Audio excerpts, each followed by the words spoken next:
Today you are really being led by Honorable Steenhuisen. He's just said, and you didn't hear him, Watinta Bafaz.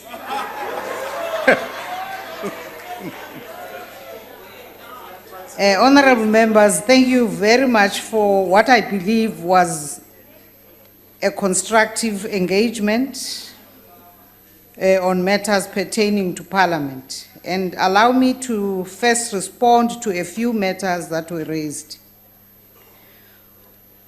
On the matter of legal drafting, I agree that this is a scarce skill that must be cultivated.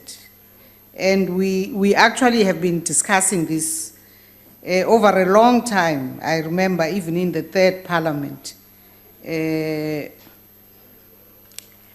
But clearly there's an appetite on the part of honorable members, and that is why I reported in my main address that 12 private members' bills were actually submitted by honorable members and honorable members from different parties, and not necessarily, of course, passed already. On transitional arrangements, Honorable Dlagude, be assured that the administration has commenced with the legacy report under the leadership of the acting Secretary to Parliament. And this will include the area of transitional arrangements for the 6th Parliament. Honorable Killian, I agree that training for members should be ongoing, not only an activity confined to the point of the induction training at the start of a new Parliament. The costs of subsistence allowances and transport for some staff. This is a matter that was raised, I think, by the Honorable Waters, and I believe that it has been dealt with by Honorable Smith, because the money had been allocated to their respective cost centers instead of the Women's Parliament. So by the time the report for the third quarter was finalized, this was not yet corrected, which then caused the variance of 40,000 rands between the amounts reported during the third quarter and fourth quarter. So, as Comrade Honorable, thank you very much. The Honorable Smith has indicated that it is being dealt with by the Joint Standing Committee.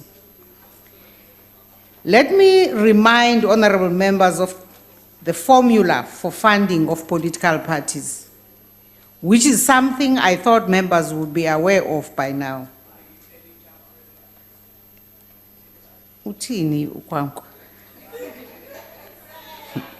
I thought you would be familiar by now of how the issue of funding of political parties is dealt with.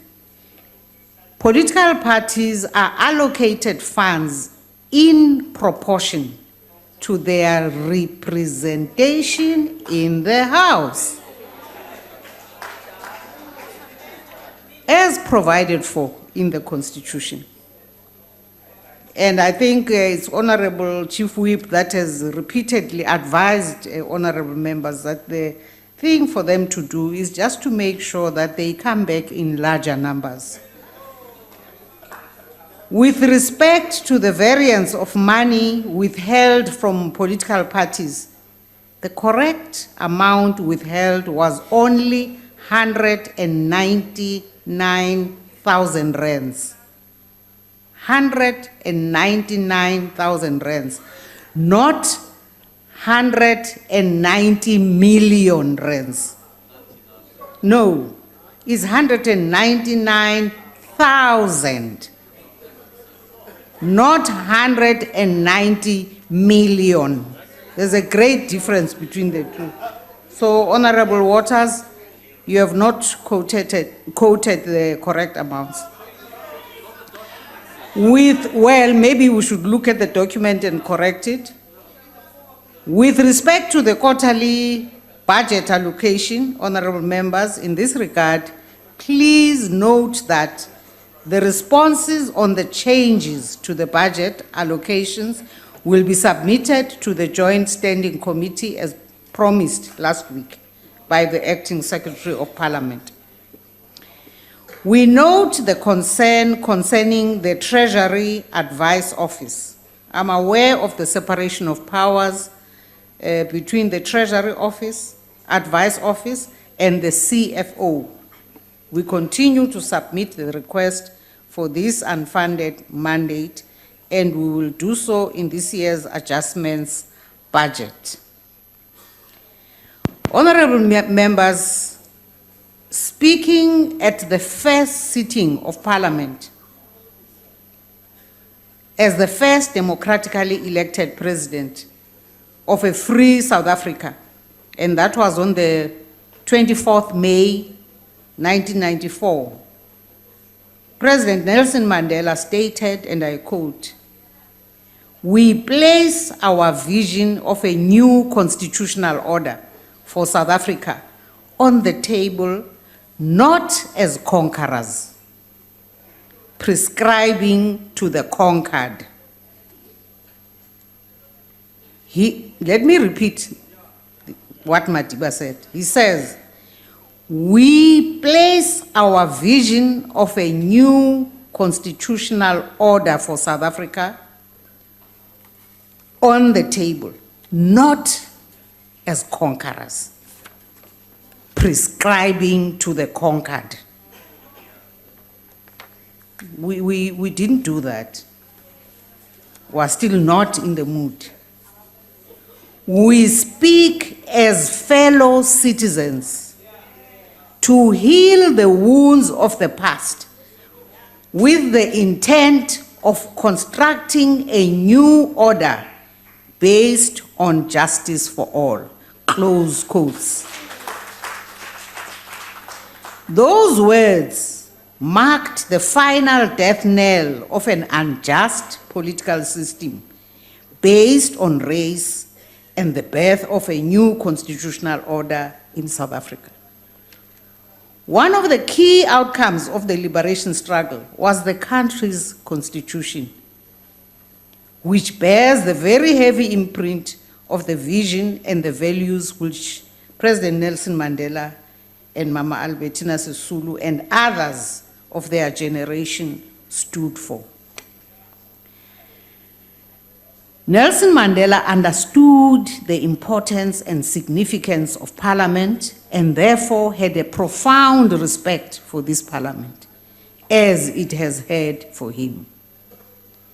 This respect is personified in a conversation that former Speaker Frini Ginwala recalls with Madiba, just after she was elected as Speaker, and I quote former Speaker Ginwala, who talks about what Madiba said. He said, and I quote, "You must run Parliament in a way that carries on what we have done in negotiations, where we have tried to bring all parties on board. We've tried to involve everybody so that we take the whole of South Africa into this new arrangement," close quote. And here we're quoting Frini Ginwala in conversations with the Mandela Foundation on the 14th June 2008. Both Madiba and Masisulu were concerned with giving life to the Constitution and achieving its stated aims. They both understood that Parliament is not only the vanguard of democracy, but is also primarily responsible for improving the lives of millions of our people. It was in this spirit that we embarked on the process of defining and securing the features of our freedom, which are strong democratic institutions, with the necessary checks and balances. Oh, you know this cough.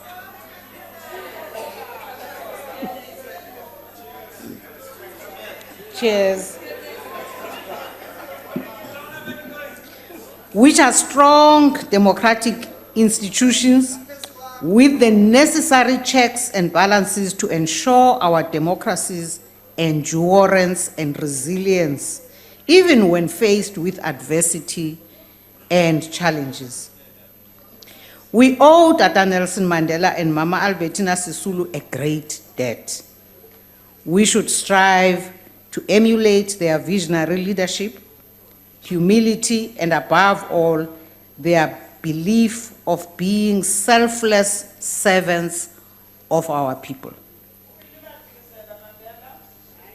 May we and generations to come, Mam Kaul, derive strength from them and act in the knowledge that there is a possibility, a potential of a Mandela, a Sisulu in each of us.